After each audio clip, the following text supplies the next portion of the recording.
Hello எல்லோரும் எப்படி இருக்கீங்க? இன்றைக்கி நம்ம வீட்டில் என்ன பிரேக்ஃபாஸ்ட் அண்ட் லஞ்ச்னா காலையிலக்கு உப்புமா, மதியத்துக்கு வந்துட்டு மஷ்ரூம் பிரியாணி. நல்லா தூங்கியா? ஓகே, ஸ்கூலுக்கு கிளம்பலாமா? ஓகே.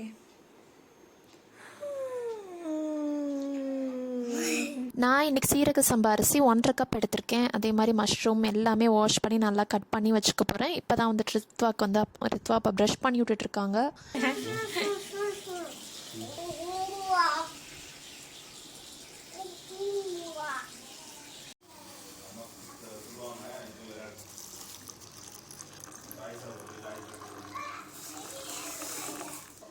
இந்த வால் இருக்கே, இந்த வால் வெளி வரமாட்டேங்குது வால்.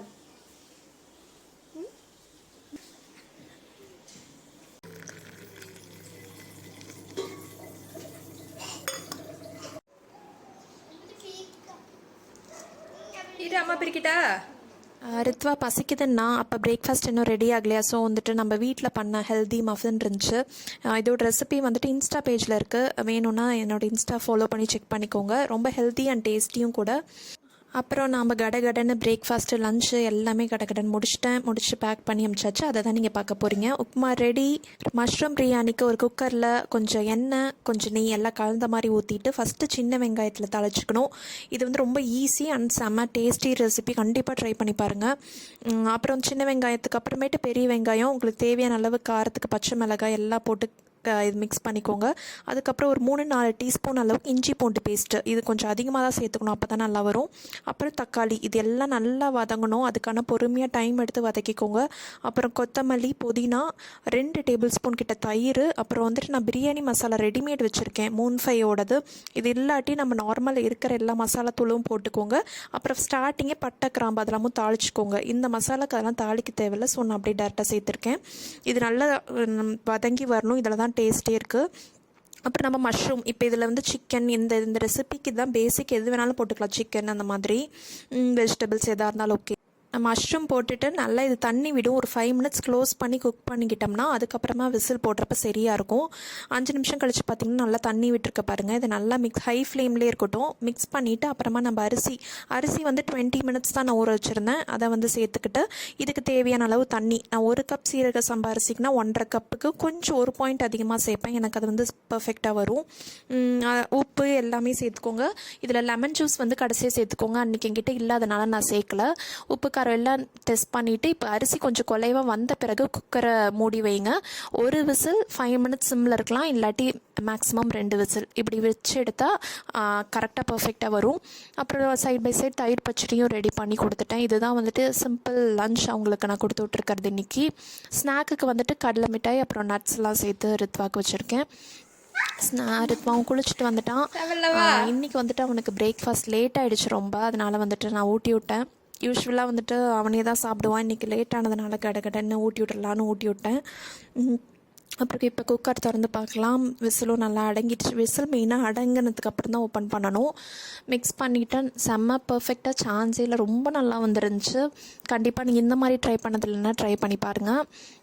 அடி பிடிக்காது, உதிரியாக பர்ஃபெக்டாக வந்துருந்துச்சு. கொஞ்சமாக ஆற வச்சு நான் டிஃபன் பாக்ஸில் பேக் பண்ணி கொடுத்துருவேன். ரொம்ப சூடாக போட்டாலும் அது வேர்வை தன்னை வடிஞ்சிரும், ஒரு மாதிரி ஆகிடும். ஓப்பன் பண்ணி இந்த மாதிரி ஆற வச்சுட்டு அப்புறமேட்டு தான் நான் க்ளோஸ் பண்ணி கொடுத்துடுவேன். ஸ்நாக்கும் எப்பொழுதும் ரித்வாக்கு ஹெல்தி ஸ்நாக்காக தான் வச்சு கொடுத்து விடுவேன். எப்பொழுதுமே ஃப்ரூட்ஸ் மோஸ்ட்லி இருக்கும், அப்படி இல்லாட்டி இந்த மாதிரி கடலை மிட்டாய், நட்ஸ் இந்த மாதிரி வச்சு கொடுத்து விட்ருவேன். இதுதான் இன்றைக்கத்துக்கு லஞ்ச். இவங்களுக்கு ஸ்பூனு, இந்த மாதிரி டவல், பசங்களுக்கு அதெல்லாம் வேணும், வாட்டர் பாட்டில் எல்லாம் வச்சு கொடுத்துட்ருவேன். டவலில் தான் அவன் ஓப்பன் பண்ணி வச்சு சாப்பிட்றான், ஏன்னா வர்றப்போ டவலில் நல்லா சிந்தி வச்சுருப்பான். அதே மாதிரி ஹஸ்பண்டுக்கும் லஞ்ச் எல்லாம் பேக் பண்ணிவிட்டு அவங்களுக்கு நட்ஸும் ஒரு பாக்ஸில் போட்டு பேக் பண்ணிவிட்டேன். இப்படி தான் எனக்கு மார்னிங் போகும். கொஞ்சம் பரபரப்பாக தான் இருக்கும். இன்றைக்கி வீடியோ எடுத்தோன்னு தான் இன்னும் கொஞ்சம் லேட் ஆயிடுச்சு ஆக்சுவலி. ரித்வா ஹாப்பியாக தான் ஸ்கூலுக்கு போவான், ஒன்றும் பிரச்சனை இருக்காது. அங்கே போய் ஜாலியாக விளாண்டுட்டு ஹாப்பியாக தான் வருவான். நின்று ஃபோட்டோ எடுக்கிறேன் அப்படின்னு சொன்னதுனால நின்று போஸ் கொடுத்துட்ருக்கான். அப்புறம் இன்னொன்று, ரித்வாக்கு ஸ்கூல் முடிஞ்சிருச்சு, மே மந்த் ஃபுல்லாகவே லீவு தான். அப்புறம் ஒரு வருத்தமான இது என்னென்னா, இனி நான் ரித்வாக்கு லஞ்ச் பேக் பண்ணுறது சீனே இருக்காதுன்னு நினைக்கிறேன். அடுத்த வருஷத்துலேருந்து லஞ்சு ஸ்கூலே ப்ரொவைட் பண்ணிடுவாங்க. எனக்கு வந்துட்டு பர்சனலாக லஞ்ச் கொடுத்து விட்றது எனக்கு பிடிக்கும். நம்ம கையால் செஞ்சு பசங்களுக்கு கொடுத்து விட்றது. ஸ்கூலில் கேட்டு பார்த்தேன், பட் வந்துட்டு ஸ்ட்ரிக்டாக வந்து கொடுத்து விடக்கூடாது, நாங்கள் தான் பண்ணுவோம் அப்படின்னு சொல்லியிருக்காங்க. ஸோ அதை வந்து கண்டிப்பாக மிஸ் பண்ணுவேன். இனி ஹஸ்பண்டுக்கு மட்டும்தான் லஞ்ச் பேக்கிங் நடக்கும் இனி. ஓகே, இப்படி தான் காலையில் போயிட்டு ஈவினிங் 3:34 அந்த மாதிரி வருவாங்க. அதுவும் யூகேஜி முடிச்சுட்டா ரித்வா. இப்போ நெக்ஸ்ட் இயர்லேருந்து ஃபஸ்ட் ஸ்டாண்டர்ட் போகிறான். வளர்கிறதும் தெரியல, ரொம்ப சீக்கிரமாக வளர்கிற மாதிரி தான் இருக்குது பசங்க. மார்னிங் இப்படி தான் போகும் எனக்கு. அப்புறம் அவங்கள அமுச்சு விட்டு ஒரு 9:30 வாக்கில் தான் நான் மார்னிங் பிரேக்ஃபாஸ்ட் மோஸ்ட்லி சாப்பிடுவேன். எப்போயாச்சும் ரேராக ரொம்ப பசிச்சதுன்னா முன்னாடி சாப்பிடுவேன். இன்றைக்கி வந்துட்டு நான் உப்புமா நான் சாப்பிட்ல. எனக்கு வந்துட்டு நேற்று ரைஸ் நிறைய மீதி இருந்துச்சு, அதில் தண்ணி ஊற்றி வச்சுருந்தேன். ஸோ பழைய சாதம் தான் நான் இன்றைக்கி கொஞ்சம் வெங்காயம் உப்பு தயிர்லாம் கலந்து சாப்பிடுவேன். எனக்கு ரொம்பவே பிடிக்கும். ஸோ அதை அடிக்கடி நான் இப்போ சாப்பிட்டுட்டு தான் இருக்கேன். இதுதான் என்னுடைய பிரேக்ஃபாஸ்ட். இந்த வீடியோவையும் அப்படியே முடிச்சுக்கிறேன். இந்த வீடியோ உங்களுக்கு பிடிச்சிருந்தா லைக் பண்ணுங்கள், ஷேர் பண்ணுங்கள், கமெண்ட் பண்ணுங்கள். நீங்கள் இன்னும் சப்ஸ்கிரைப் பண்ணலைன்னா மறக்காமல் சப்ஸ்கிரைப் பண்ணுங்கள்.